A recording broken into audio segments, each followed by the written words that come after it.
इस वीडियो में हमारे पास कक्षा 9 गणित की प्रश्नावली 6.2 का पहला क्वेश्चन है।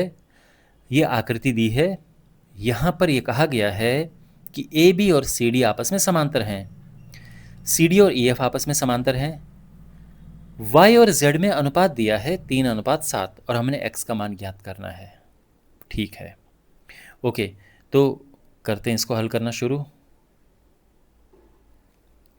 तो क्वेश्चन में क्या जानकारी दी है?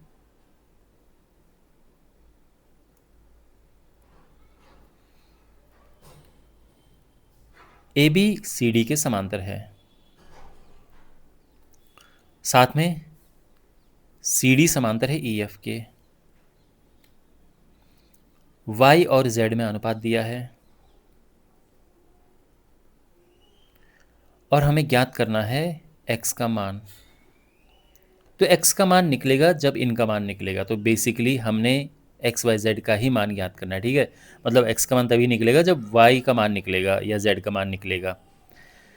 तो पहले हमने y और z का ही मान निकालना है क्योंकि वो जानकारी हमारे पास दी है।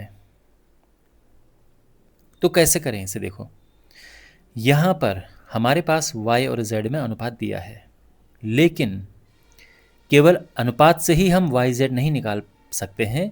हमारे पास इनमें दूसरा संबंध, दूसरा रिलेशन होना चाहिए। y और z में दूसरा रिलेशन होना चाहिए कि उनको प्लस करके कुछ आ रहा हो या कुछ दूसरा संबंध हो। तो अब अगर यहाँ पे आप देखें, देखो ये दो रेखाएं हैं समांतर हैं, ये और ये भी आपस में समांतर हैं। अगर आप देखें ये कोण, ये है y, तो ये कोण भी y होगा। इनको कहते हैं संगत कोण, तो क्योंकि ये y है ये भी y होगा। ठीक, और अब हमारे पास यहाँ से निकल जाएगा कि y प्लस z है 180, क्योंकि एक रेखा में जो बने कोण होते हैं वो रैखिक युग्म होते हैं, उनको प्लस करके 180 अंश आता है।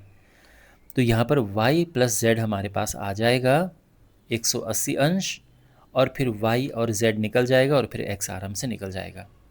तो अब हमने इसको प्रॉपर वे में लिखना है। तो यहाँ पर ये जो कोण है ये क्या है? तो इनको नाम दे देते हैं, ये पी क्यू आर नाम दे देते हैं इन्हें। ये कोण इसके बराबर है। तो और क्यों है? क्योंकि ये रेखाएं समांतर हैं और ये संगत कोण है। तो हम लिखेंगे कि चूंकि सी डी समांतर है ई एफ के, ये तो समांतर हैं और ये तिर्यक रेखा है, तो इसको हम क्यू आर नाम दे सकते हैं, या फिर एक काम करो इसको एम एन नाम दे दो। तो यहाँ पे एम एन एक तिर्यक रेखा है।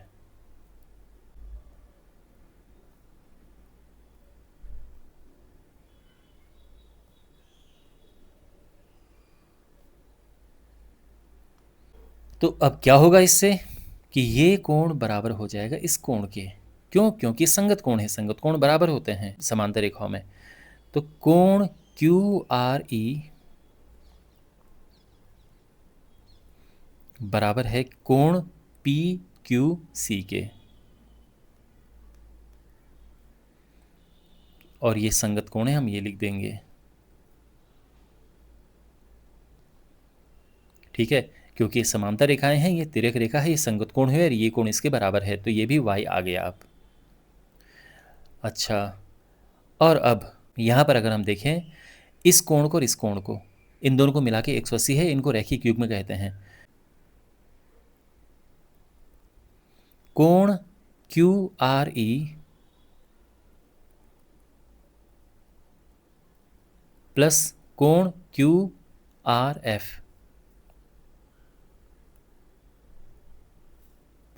ये रैखिक युग्म है, इनको प्लस करके 180 आता है। एक ही रेखा पर बने कोण हैं ये।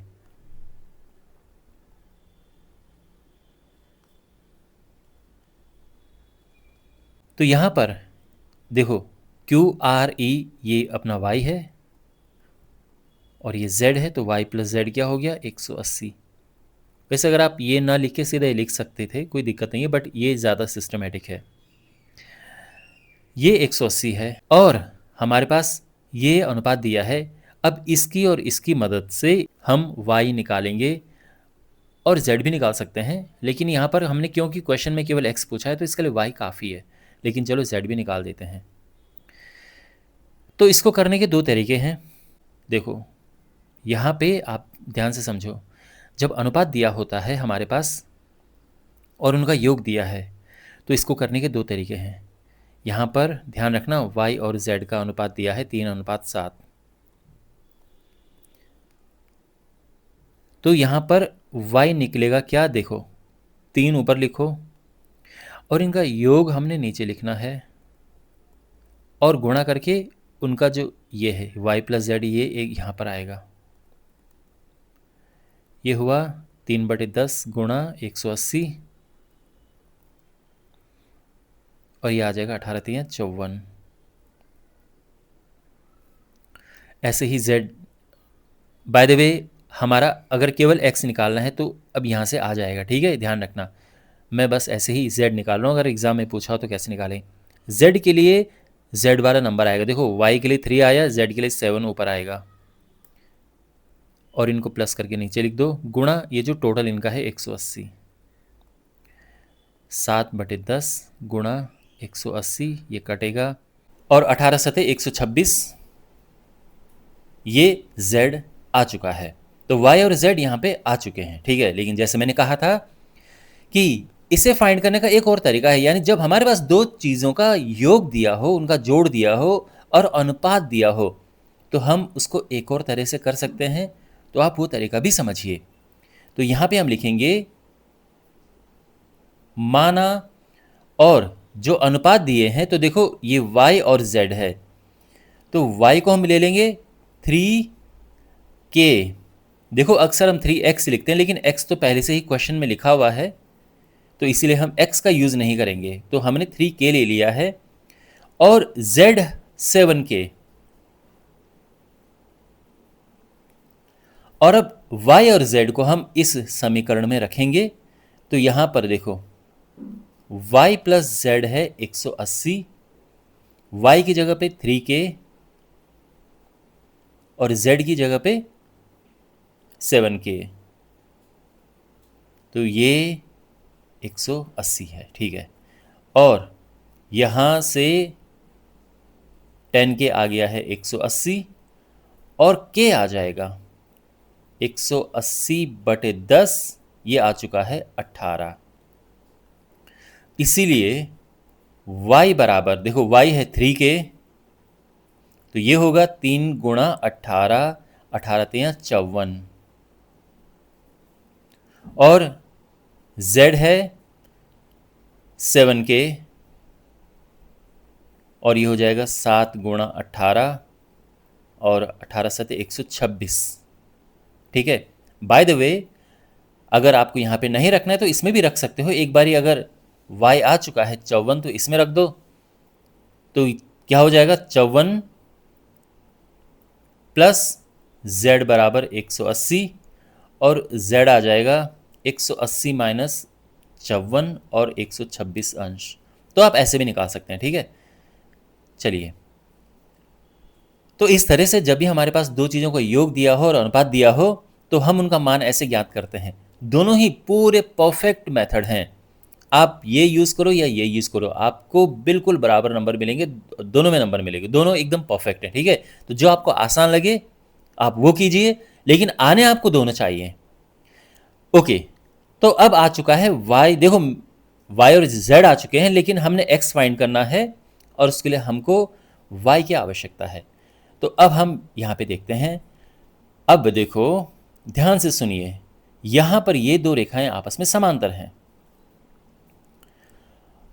तो ये है, देखो अभी समांतर हैं, ये है तिर्यक रेखा। तो तिर्यक रेखा के एक ही ओर के कोणों को हम कहते हैं सह अंतः कोण, और ये कोण आपस में अगर आप प्लस करें, इनका योग करें तो 180 अंश आता है। तो समांतर रेखाएं हैं और ये तिर्यक रेखा है, तो एक ही ओर के कोणों का योग 180 अंश आता है और इनको सह अंतः कोण कहते हैं, ठीक है। तो हम यहाँ पे लिखेंगे कि चूंकि कौन कौन सी रेखाएं ये, ए बी और सी डी, चूंकि ए बी समांतर है सी डी के, और तिर्यक रेखा कौन सी है, एम एन।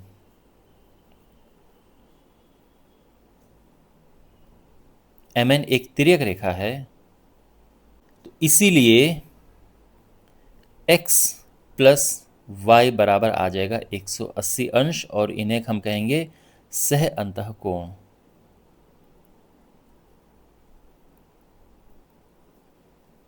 ठीक है, तो यहां पर मैं फिर बता रहा हूं, क्योंकि ये सबसे इंपॉर्टेंट प्रॉपर्टी इस चैप्टर की, दो रेखाएं जब समांतर हो और ये तिर्यक रेखा काट रही हो, तो तिर्यक रेखा के एक ही ओर के जो अंतः कोण होते हैं उनको योग करके 180 अंश आता है। ये कोण संपूरक होते हैं क्योंकि संपूरक कोणों का योग 180 अंश होता है, और इन्हें कहते हैं सह अंतः कोण। तो यहां पर x और y है सह अंतः कोण। ठीक है, तो यहां पे आपने देखो, मैं संपूरक शब्द इसलिए इस्तेमाल कर रहा हूं क्योंकि बहुत बार आपने ऐसे यहां पे लिखा हुआ देखा होगा, हो सकता है देखा होगा, कि तिर्यक रेखा के एक ही ओर के कोण संपूरक होते हैं। ठीक है, और उसकी जगह पे आप सिंपल लिख सकते हैं सह अंतः कोण। ठीक है, ओके। y हमारे पास है 54, और इस तरह से x आ जाएगा 180 माइनस 54, माइनस करेंगे तो 126 अंश आ जाएगा, और ये हमारा आंसर है। ठीक है, तो इस तरह से क्वेश्चन सॉल्व होगा, और मुझे उम्मीद है कि आपको ये अच्छे से समझ आया होगा।